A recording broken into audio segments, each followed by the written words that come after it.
Avez-vous déjà eu l'impression que quelqu'un pouvait voir à travers vous, puiser dans vos peurs et vos désirs les plus profonds, les manipuler à son propre avantage? Imaginez vivre dans un monde où vos émotions sont le jouet d'un maître illusionniste. Quelqu'un qui porte d'innombrables masques, chacun conçu pour vous attirer, vous utiliser, puis vous mettre de côté. Ce n'est pas l'intrigue d'un film de science-fiction. C'est une réalité pour ceux qui ont rencontré un vrai narcissique. Mais c'est ici que nous pivotons et introduisons une philosophie qui a résisté aux tempêtes du temps, offrant réconfort et force à ceux qui ont ressenti la touche froide de la manipulation. Et si je vous disais que même face à une telle tromperie, vous avez le pouvoir, la force inattaquable en vous, de rester indifférent, de voir à travers les illusions et de garder votre essence intacte. Aujourd'hui, nous plongeons dans le monde de la manipulation narcissique, mais nous n'explorons pas seulement l'obscurité. Nous allumons une torche avec stoïcisme, guidant notre voyage vers la compréhension, la résilience et l'autonomisation personnelle. Si vous vous êtes déjà senti déconcerté, diminué ou perdu à cause de la tromperie de quelqu'un d'autre, cette vidéo promet non seulement des idées, mais aussi un moyen de récupérer votre forteresse intérieure, en restant ferme dans votre authenticité. Alors restez à l'écoute, engagez-vous avec un cœur et un esprit ouverts, et embarquons ensemble dans ce voyage. Découvrez les masques, voyez les mécanismes de manipulation et apprenez comment, avec le stoïcisme, vous pouvez rester fidèle à vous-même, même dans l'œil du cyclone. N'est-ce pas tout simplement ahurissant quand on y pense, l'idée que quelqu'un puisse être si habile à lire et à manipuler les émotions qu'il pourrait aussi bien être un nuage high-tech de nanobots issus d'un jeu vidéo, analysant et s'adaptant constamment à son environnement. C'est une pensée qui fait froid dans le dos, mais pour ceux qui ont rencontré une personne atteinte d'un trouble de la personnalité narcissique, ce n'est pas loin de la réalité. Ces individus, tout comme les nanorobots métaphoriques, sont des experts dans l'art de scanner les personnes qui les entourent, d'identifier les vulnérabilités et de transformer leur personnalité pour exploiter ses faiblesses.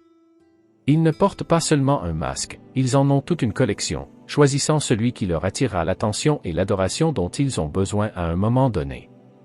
Imaginez si, dans ce jeu, vous aviez un bouclier, une forme d'armure mentale qui vous rendait imperméable aux scans et aux transformations des nanobots. C'est ce dont le stoïcisme vous équipe. Il vous apprend à discerner ce qui est sous votre contrôle et ce qui est au-delà, ce qui vous permet de rester centré et de ne pas être dérangé par le chaos extérieur. Le stoïcisme n'offre pas seulement une défense, il vous donne du pouvoir. Il vous encourage à vous concentrer sur vos propres vertus, à vivre en accord avec la nature et à comprendre que votre essence, votre moi profond, reste intact, quelle que soit la forme adoptée par le narcissique. Alors qu'il change de forme, à la recherche d'une validation externe, vous restez ferme, ancré dans votre conscience de soi et votre force intérieure. N'oubliez pas qu'il ne s'agit pas seulement de reconnaître les tactiques de ceux qui pourraient chercher à vous manipuler.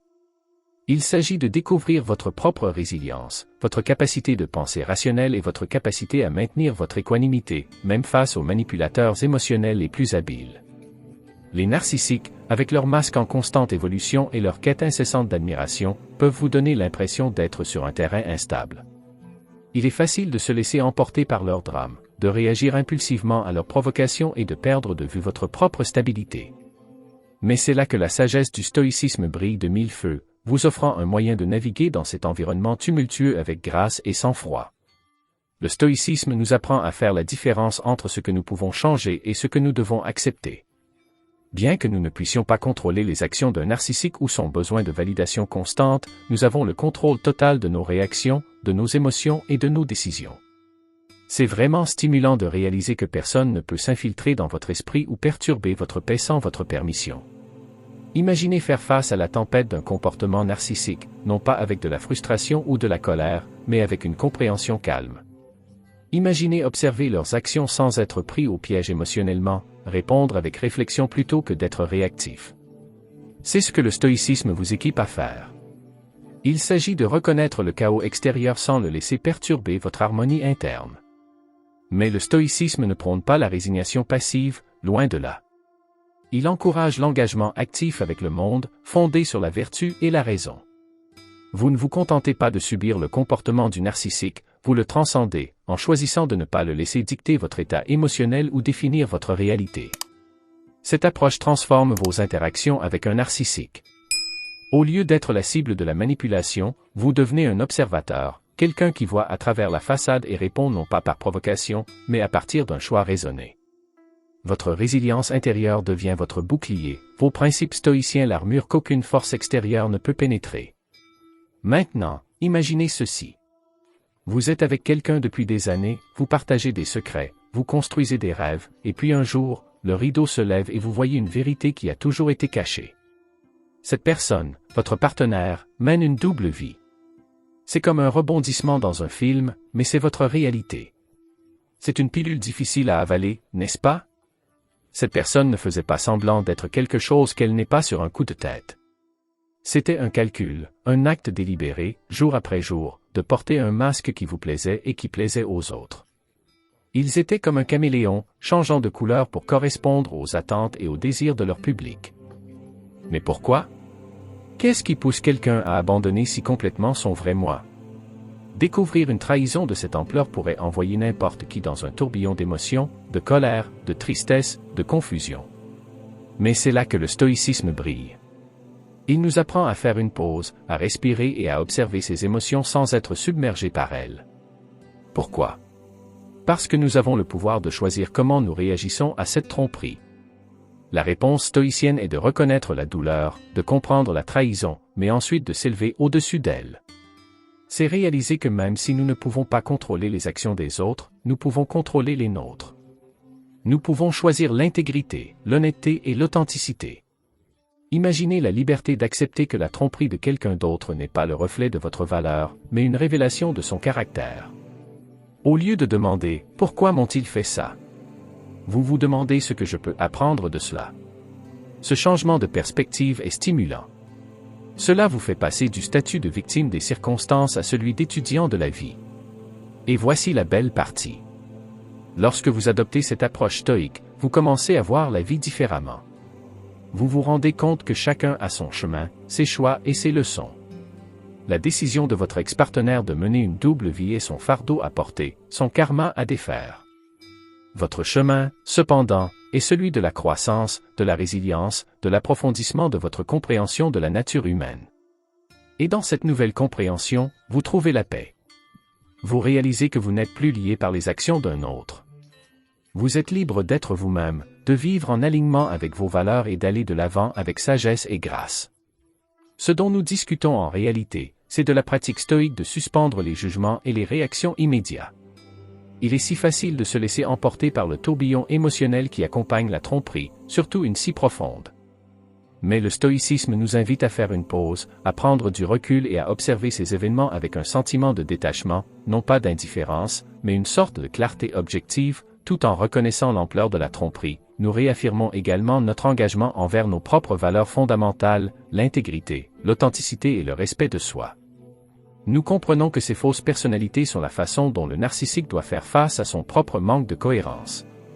Il porte des masques, non seulement pour tromper les autres, mais pour échapper au vide intérieur. Cette compréhension nous donne du pouvoir. Cela déplace notre attention des actions du narcissique vers nos propres réponses. Pouvons-nous choisir de répondre avec intégrité, même face à une profonde tromperie? Pouvons-nous maintenir notre authenticité dans un monde qui récompense parfois les faux-semblants et la manipulation? La réponse stoïque est un oui retentissant. De plus, cette perspective nous arme de la résilience nécessaire pour faire face non seulement à ce défi, mais aussi à tous les défis que la vie nous réserve. En pratiquant le détachement, nous ne devenons pas froids ou indifférents. Au contraire, nous cultivons une sorte de sanctuaire intérieur, un lieu de calme et de stabilité que le chaos extérieur ne peut pénétrer. L'identité d'un narcissique est comme le vif-argent, changeant et s'adaptant constamment. C'est un mécanisme de survie qui est détaché de tout véritable sens de soi. Mais le stoïcisme nous apprend à voir au-delà de ces changements superficiels, à comprendre qu'il ne s'agit que de performance et non de reflet de notre propre valeur ou de la réalité. D'une certaine manière, reconnaître la fluidité de l'identité du narcissique est une forme de libération. Cela nous libère de prendre leur comportement personnellement ou de le voir comme le reflet de notre propre valeur. Au lieu de cela, nous le voyons tel qu'il est, une manifestation de leur chaos et de leur tourmente intérieure. C'est comme regarder une tempête depuis un abri sûr. Vous observez sa puissance, sa fureur, mais vous n'êtes pas emporté par elle. Cette perspective, c'est ce que j'appelle l'ancrage stoïque. Il s'agit de trouver ce noyau inébranlable en vous-même, ce centre serein qui reste stable, peu importe à quel point la vie devient orageuse.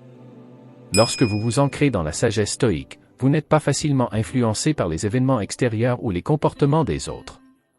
Vous reconnaissez votre citadelle intérieure, votre royaume de contrôle, et vous la défendez avec clarté et calme. Pensez à quel point c'est stimulant. Dans n'importe quelle situation, surtout face à quelqu'un d'aussi imprévisible et potentiellement blessant qu'un narcissique, vous restez maître de votre navire, de vos émotions, de vos décisions, de votre sens de soi. Tout cela est sous votre contrôle. Alors, comment l'appliquer dans la vraie vie?